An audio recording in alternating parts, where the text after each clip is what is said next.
Perché au sommet d'une colline dans la Napa Valley, le manoir Harrington se dressait tel une forteresse solitaire au milieu de vignobles luxuriants, son entrée encadrée par de vieux oliviers. De l'extérieur, cette demeure somptueuse symbolisait le succès extraordinaire de James Harrington, un génie de la technologie qui avait construit seul un empire valant des milliards de dollars. Mais derrière ces murs de marbre froid, régnait un lourd silence, reflet de l'humeur sombre de son propriétaire. Autrefois symbole d'ambition et d'innovation, James avait fait la couverture de tous les grands magazines de technologie. Pourtant, un crash d'avion privé, survenu un an plus tôt, avait tout bouleversé. S'il avait survécu, James souffrait d'une grave lésion de la colonne vertébrale qui l'avait laissé paralysé. Sa vie se déroulait désormais dans un fauteuil roulant, avec une douleur constante pour lui rappeler ce qu'il avait perdu. D'homme dynamique et charismatique, James était devenu l'ombre de lui-même. Replié sur sa pitié, il repoussait quiconque tentait de l'approcher et rejetait toute forme d'aide. De nombreuses infirmières s'étaient succédé, sans jamais supporter son comportement froid et caustique. Ce matin-là, James était assis, immobile, près de la grande fenêtre de son bureau, le regard vide fixé sur les collines à couper le souffle de la Napa Valley. Même ce décor majestueux ne parvenait pas à apaiser le vide qui le rongeait. Un léger coup frappé à la porte le sortit de ses pensées. Monsieur Harrington lança la voix calme de Monsieur Peterson, son majordome de longue date, depuis l'embrasure de la porte. La nouvelle infirmière est arrivée. Elle s'appelle Elise Carter. Sans se retourner, James répondit d'une voix froide. Je n'ai pas besoin d'une nouvelle infirmière. Remboyef-la. Monsieur, je pense que Madame Carter pourrait faire la différence. Il est temps que vous acceptiez un soutien professionnel, répondit patiemment Peterson, imperturbable face au ton de James. Et permettez-moi de vous rappeler que votre médecin a insisté. C'est une obligation, pas une simple recommandation. James poussa un long soupir, mais ne protesta pas davantage. Faisant pivoter son fauteuil, son regard s'assombrit. Très bien, faites-la entrer, mais n'espérez pas que je fasse le moindre effort. Une minute plus tard, la porte s'ouvrit et Elise Carter entra. C'était une jeune femme, mince mais dégageant une grande assurance. Ses cheveux soigneusement attachés et son regard déterminé montraient qu'elle n'était pas impressionnée par l'attitude glaciale de James. Son uniforme d'infirmière, impeccable, témoignait de son professionnalisme et de sa rigueur. « Bonjour, Monsieur Harrington », dit-elle d'une voix chaleureuse mais ferme. « Merci d'avoir accepté de me recevoir. » James garda le silence quelques secondes, toisant Elise d'un œil critique. « Qu'est-ce qui vous fait croire que vous serez différente des autres ?» Elise sourit sans se laisser déstabiliser. « Je ne suis pas ici pour discuter ou vous convaincre, Monsieur Harrington. J'espère simplement que nous pourrons collaborer pour améliorer votre qualité de vie. Mais même si vous refusez de coopérer, je ferai malgré tout mon travail du mieux possible. » Cette confiance et ce calme surprirent James. Au lieu de réagir violemment comme à son habitude, il se contenta d'un rictus. « Voyons combien de temps vous allez tenir. » Elise hocha la tête, impassible face à son hostilité. « Je vais tout de suite installer le matériel de thérapie.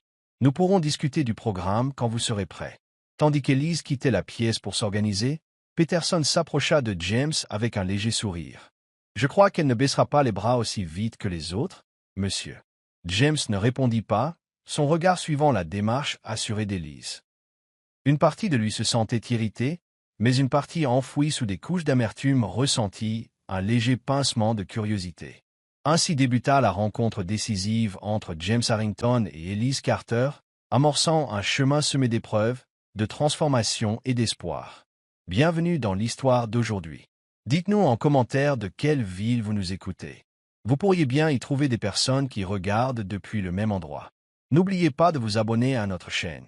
James Harrington n'était pas du genre à accepter de l'aide facilement, surtout de la part d'Elise Carter, la nouvelle infirmière débordante de détermination et d'enthousiasme.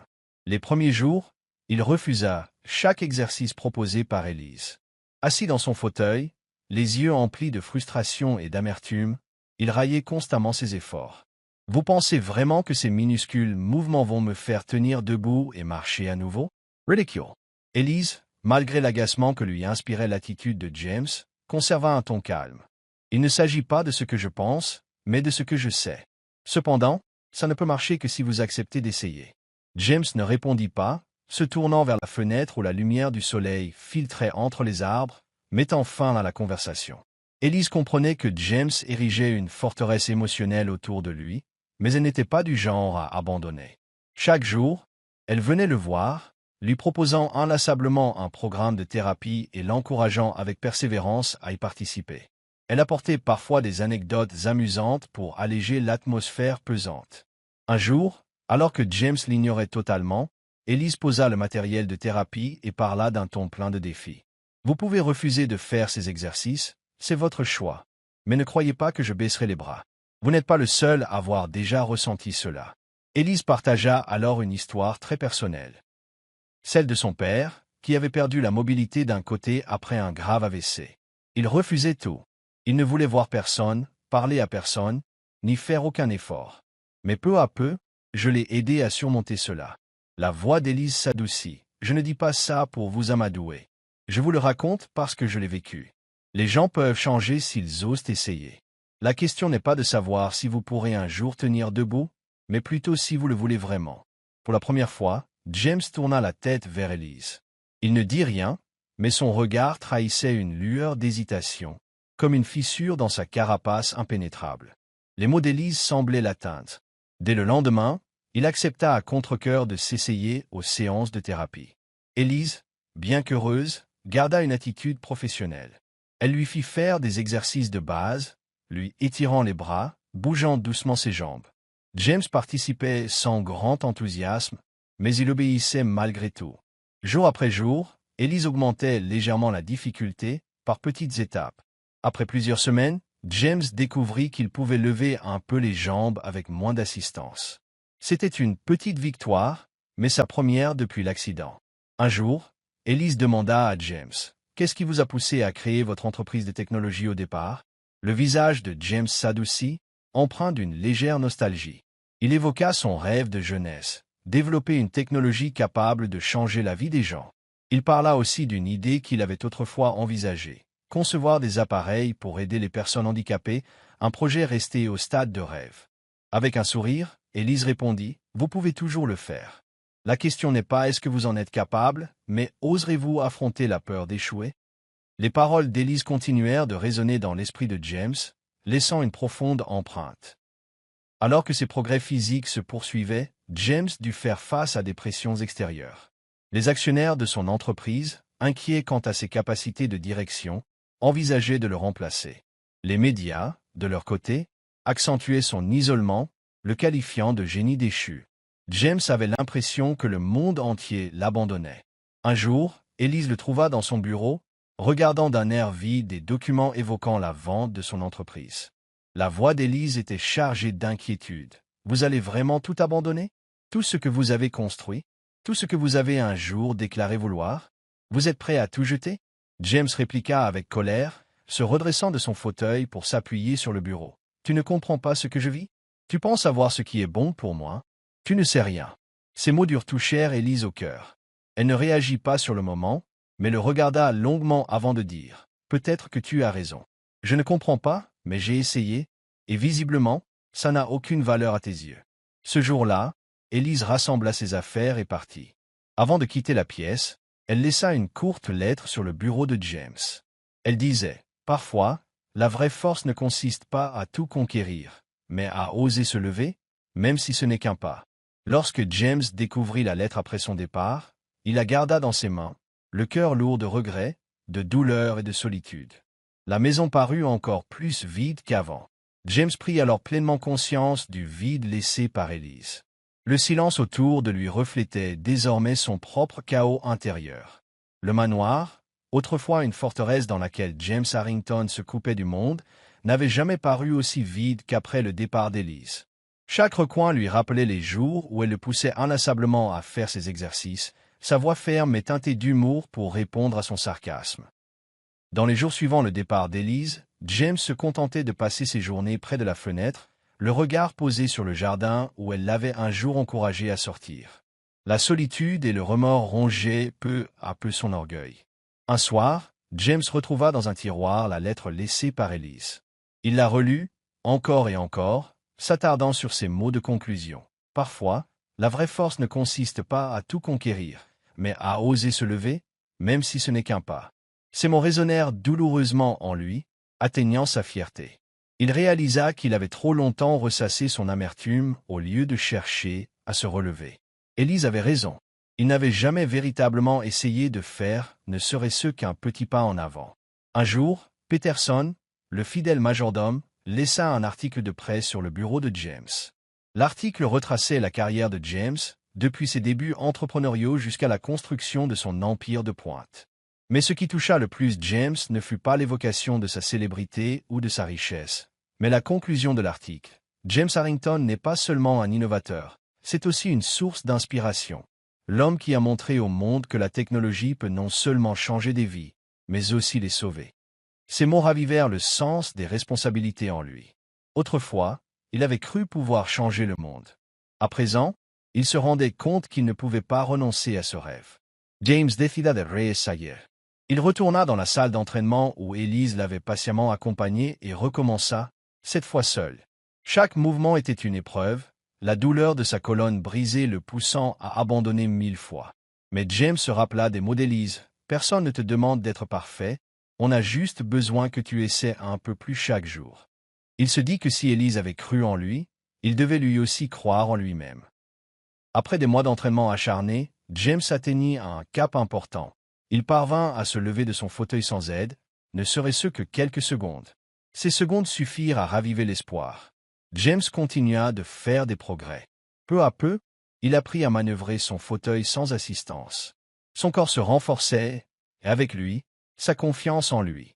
Cette amélioration physique clarifia aussi ses idées.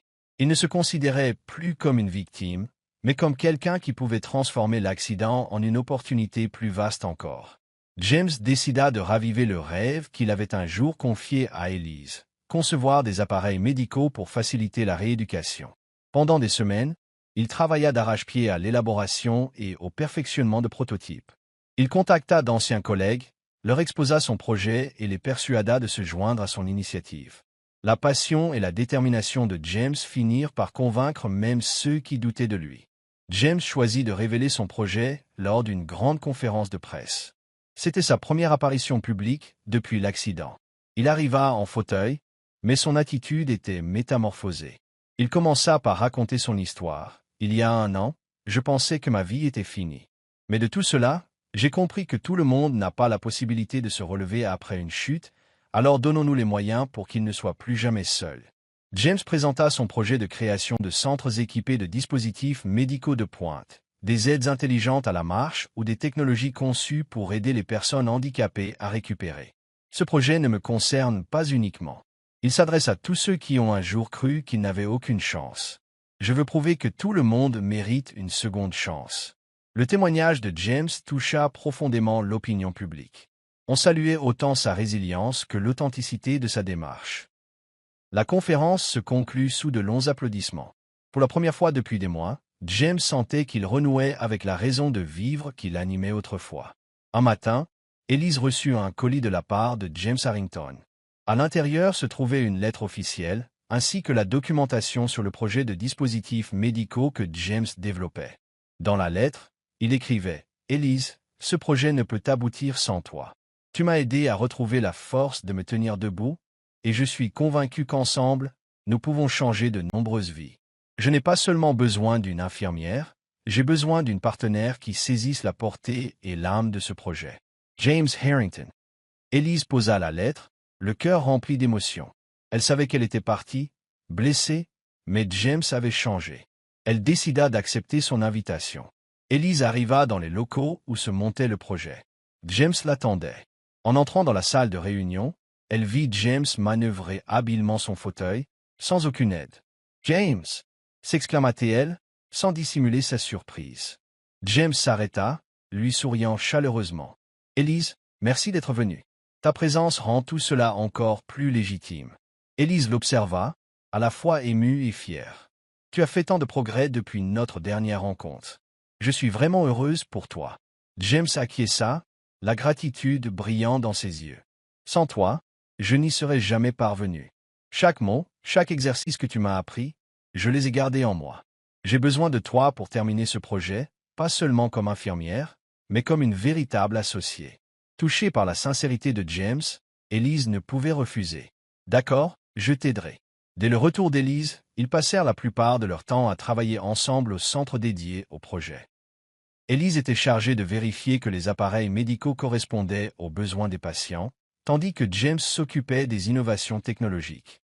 Ils avaient souvent des discussions passionnées pour perfectionner les plans ou la méthode de traitement. Dans ces moments-là, James voyait en Élise bien plus qu'une collaboratrice efficace. Elle partageait ses pensées, son état d'esprit, créant entre eux une profonde complicité. Un jour, alors qu'ils examinaient le design d'une aide à la marche, Élise rit en voyant James ajuster chaque millimètre. Toi qui disais autrefois ne pas t'attarder sur les détails, te voilà en train de tout mesurer avec précision, plaisanta-t-elle.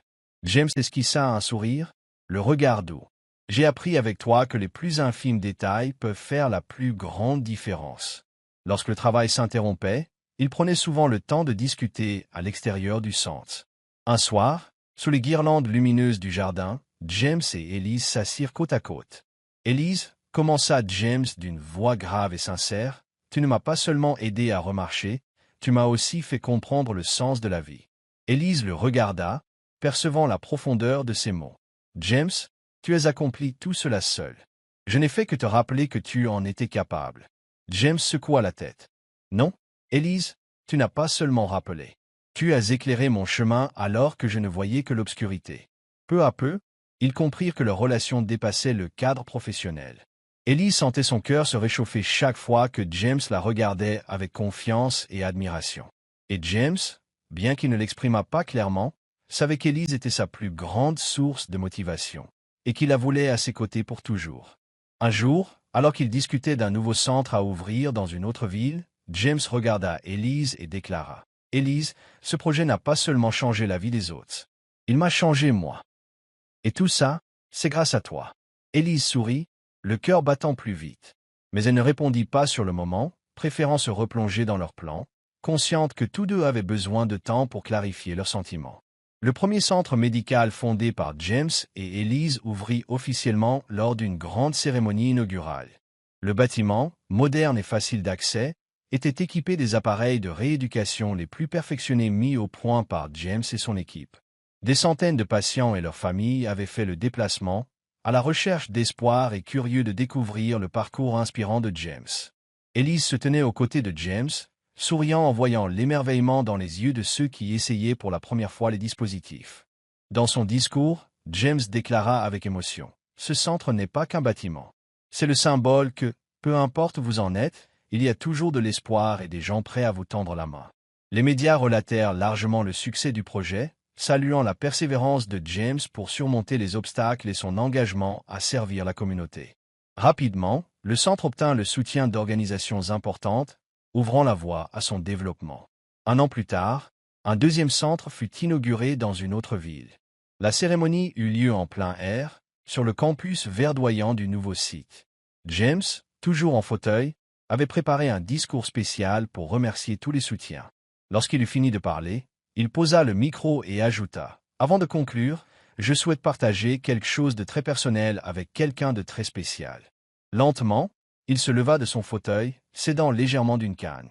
La foule, stupéfaite, retint son souffle pendant que James avançait de quelques pas assurés jusqu'à Élise, placée au centre de la scène. Lorsqu'il fut près d'elle, il mit un genou à terre et sortit une bague de sa poche. Sa voix tremblait d'émotion. « Élise, toute ma vie, j'ai cherché des solutions à mes problèmes. Mais toi, tu n'es pas un problème. Tu es la solution que je ne savais pas chercher. Veux-tu m'épouser ?» Élise ne put retenir ses larmes.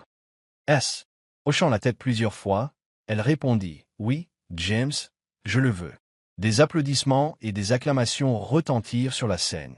Dans cet instant de bonheur, James passa la bague au doigt d'Élise, se releva et l'enlaça sous le regard bienveillant des spectateurs émus. Quelques mois plus tard, le mariage de James et Élise eut lieu dans ce nouveau centre médical.